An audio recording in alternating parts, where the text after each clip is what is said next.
नमस्ते दोस्तों। तो हमने पिछले भाग में जाना कि ईमेल क्या होता है और ईमेल के मुख्य सेवा प्रदाता कौन है। और आइए देखते हैं कि इस भाग में हम क्या डिस्कस करेंगे। इस भाग में हम डिस्कस करेंगे advantages of using email and disadvantages of using email. तो हमने ईमेल क्या होता है ये तो जान लिया, पर अब हम जानेंगे कि ईमेल को आखिर इस्तेमाल क्यों किया जाए, ईमेल के फायदे क्या क्या हैं। और इसी के साथ जैसा कि हम जानते हैं हर एक चीज जिसके कुछ फायदे होते हैं उसके कुछ नुकसान भी जरूर होते हैं। इसीलिए हम ये भी जानेंगे कि आखिर ईमेल के नुकसान क्या क्या हैं। तो आइए आगे बढ़ते हैं और जानते हैं सबसे पहले advantages of using email. Email को इस्तेमाल करने के फायदे क्या क्या हैं। तो पहला फायदा है send to more than one person at a time. क्या मतलब है इसका?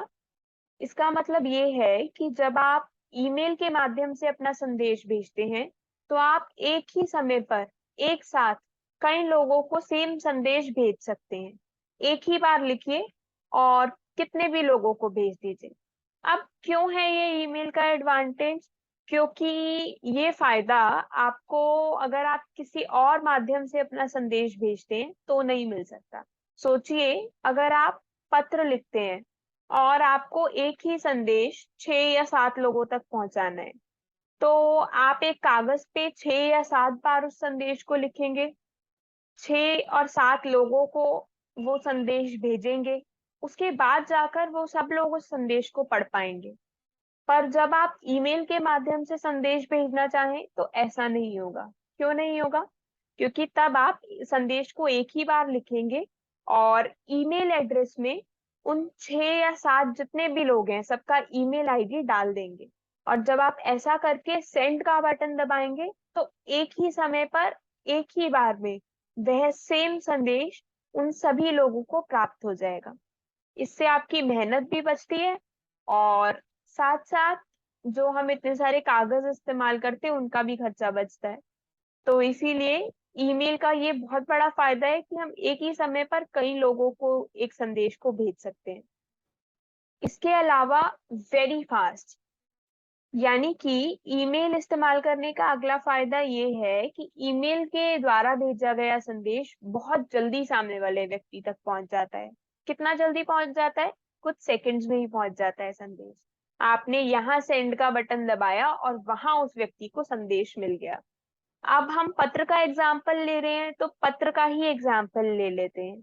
इसके बदले, ईमेल भेजने के बदले यदि आप पत्र लिखने की सोचते तो पहले पत्र लिखते, उसको डाक खाने तक पहुंचाते, फिर डाकिया उस पत्र को आगे पहुंचाते, फिर उस व्यक्ति को वह पत्र मिलता और तब वह उस पत्र को पढ़ पाते।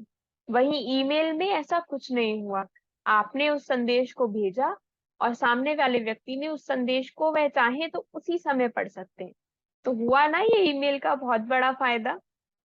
ये फायदा ईमेल को एक बहुत ही उपयोगी तरीका बना देता है, खास करके तब जब आप ईमेल को औपचारिक रूप से इस्तेमाल करना चाहते हैं। क्योंकि जब आप फॉर्मल ईमेल्स भेजते हैं तो शायद इतना टाइम नहीं होता कि आप बहुत ज्यादा इंतजार कर सकें। तो यहाँ आपने संदेश भेजा और वहां सामने वाले व्यक्ति ने उसको पढ़ लिया। इसीलिए ईमेल एक बहुत अच्छा तरीका है संदेश भेजने का। इसके अलावा ईमेल एक चीप तरीका है। चीप का मतलब होता है एक सस्ता तरीका है। सस्ता कैसे है? क्योंकि ईमेल भेजने के लिए आपको कोई पैसे नहीं देने पड़ते। आमतौर पर ज्यादातर ही सारी जो ईमेल की सर्विसेज होती हैं, जो भी ईमेल के सर्विस प्रोवाइडर्स होते हैं, वो फ्री में ईमेल भेजने की सर्विसेज को मुहैया करवाते हैं। बस हाँ, आपके पास उसके लिए इंटरनेट और मोबाइल या कंप्यूटर जरूर होना चाहिए। पर ईमेल भेजने का कोई पैसा नहीं लगता, ईमेल आप फ्री में भेज सकते हैं। वहीं अगर आप अपने संदेश को कोरियर के माध्यम से भेजना चाहें या पत्र लिखकर भेजना चाहें तो थोड़ा पैसा जरूर लगता है। इसलिए ईमेल एक चीप माध्यम भी है संदेश भेजने का। इसके अलावा ईमेल में डिस्टेंस डजंट मैटर, यानी कि समय का कोई आपको सीमा नहीं देखनी पड़ती। समय की वजह से आपका ईमेल डिस्टेंस की वजह से देरी नहीं होती।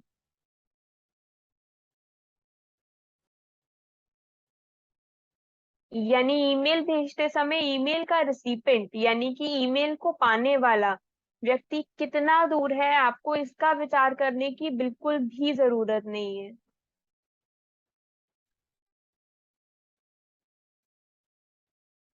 क्योंकि ईमेल बिना भौगोलिक सीमाएं यानी कि ज्योग्राफिकल बाउंड्रीज का भेद किए आपका ईमेल कुछ ही सेकंड्स में, चाहे आप कितनी भी दूर बैठे व्यक्ति को ईमेल भेजें, वो पहुंच जाएगा। जबकि अगर आप पत्र लिखते हैं तो ऐसा नहीं होगा, शायद वह पत्र पहुंच ही ना पाए या वो संदेश पहुंचने में देरी हो जाए। पर ईमेल में इस तरह की समस्याओं का सामना नहीं करना पड़ता। जिस भी व्यक्ति के पास इंटरनेट और डिजिटल डिवाइस यानी कि मोबाइल या कंप्यूटर इत्यादि है, उसे ईमेल मिल सकता है, चाहे फिर वह आपसे कितना ही दूर क्यों ना हो। और इसी से जुड़ा है ईमेल का अगला फायदा भी, क्योंकि ईमेल में सामने वाला व्यक्ति कितना दूर बैठा है वह मैटर नहीं करता। इसीलिए ईमेल को इंटरनेशनल कम्युनिकेशन यानी कि अंतरराष्ट्रीय संचार के लिए एक बहुत अच्छा माध्यम माना जाता है।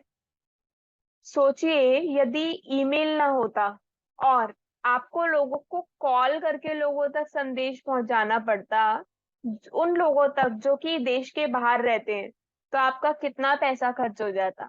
इसीलिए ये बहुत अच्छा माध्यम है।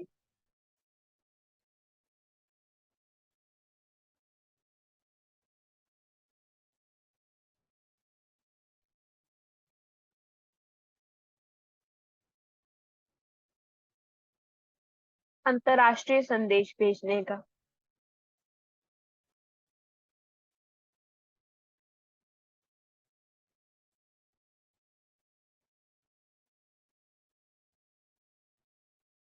ईमेल लिखते समय आपको एक और बहुत अच्छा ऑप्शन मिलता है।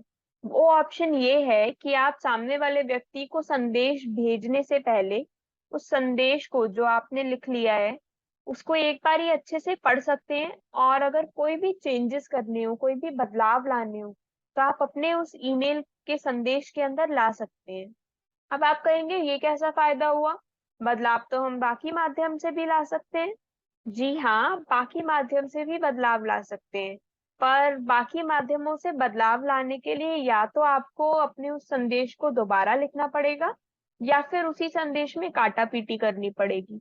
जैसे कि पत्र में ही ले लीजिए, आपने पत्र लिखा और सोचिए उसके अंदर कुछ गलतियां हो गई।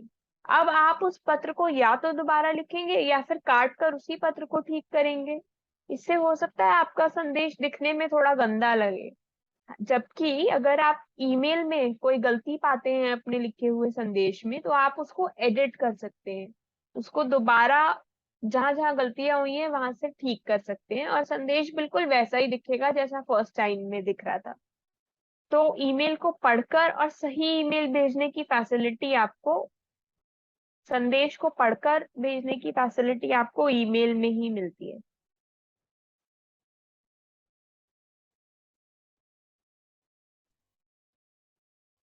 इसके अलावा इजी टू सेंड अटैचमेंट्स, ये ईमेल का एक बहुत बड़ा फायदा है कि आप ईमेल के माध्यम से सिर्फ लिखित संदेश ही नहीं भेज सकते। सोचिए, आपको कोई दस्तावेज, कोई तस्वीर या कोई प्रेजेंटेशन या कोई फाइल शेयर करनी है, तो आप ईमेल के साथ साथ उस फाइल को अटैच कर कर भेज सकते हैं।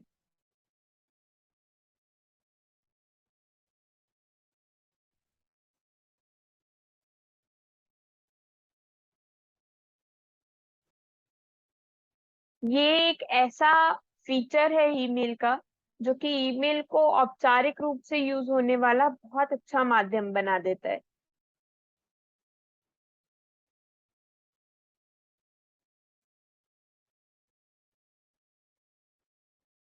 तो ये तो थे ईमेल के फायदे।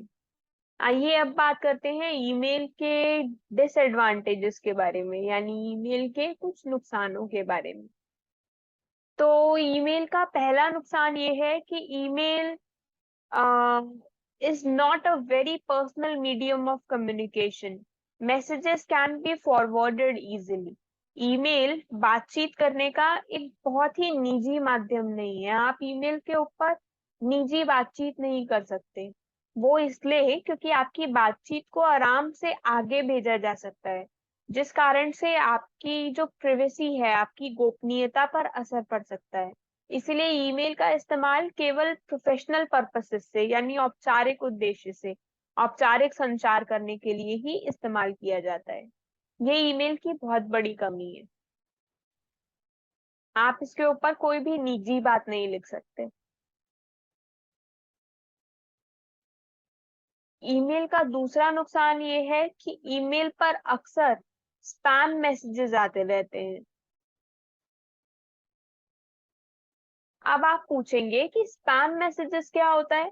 तो स्पैम मैसेजेस होते हैं वो अनचाहे मैसेजेस जो कि कोई बिजनेस, कोई व्यवसाय आपको भेजता है अपने सामान या अपनी सेवाओं को बेचने के लिए। जैसे टीवी पर ऐड जाते हैं ना, आप इसे उसी तरह से समझ सकते हैं।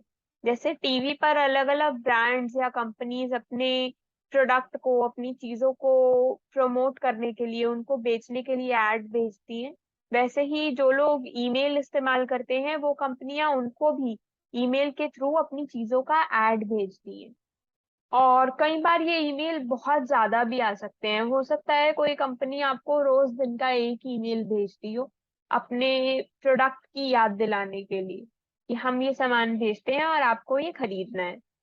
पर सोचिए अगर इस तरह के स्पैम मैसेजेस आपके इनबॉक्स में, यानी कि वो एरिया जहाँ पे आपको वो सभी मैसेजेस दिखते हैं जो कि आपको प्राप्त हुए हैं, किसी ने आपको भेजे हैं, अगर उस इनबॉक्स एरिया में इतने सारे स्पैम मैसेजेस दिखेंगे तो हो सकता है आपको जरूरी मैसेजेस पे मिस आउट कर जाएं, कुछ जरूरी मैसेजेस देख ही ना पाए।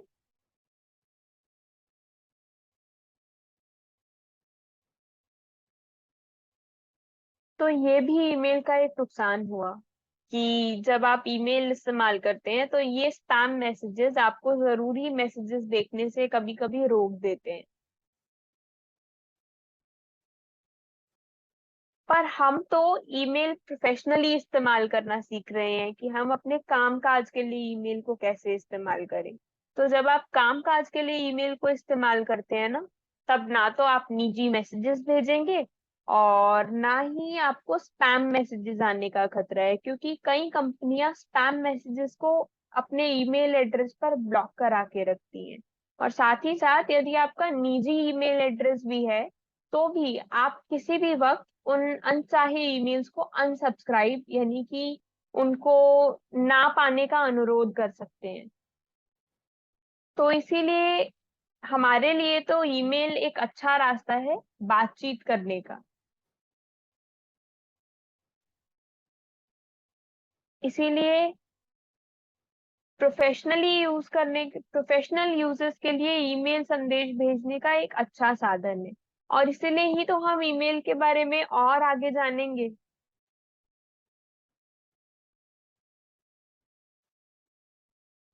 तो जैसे हमने इस भाग में ईमेल के एडवांटेजेस और डिसएडवांटेजेस जाने, आइए देखते हैं आगे हम क्या जानेंगे। Components of email. आगे हम बात करेंगे ईमेल के विभिन्न अंगों के बारे में। तो मुझे आशा है कि आप आगे वाले भागों के लिए भी बहुत एक्साइटेड होंगे कि हम ईमेल के बारे में और कितना गहराई से जान सकते हैं। तो मिलते हैं अगले भाग में। धन्यवाद।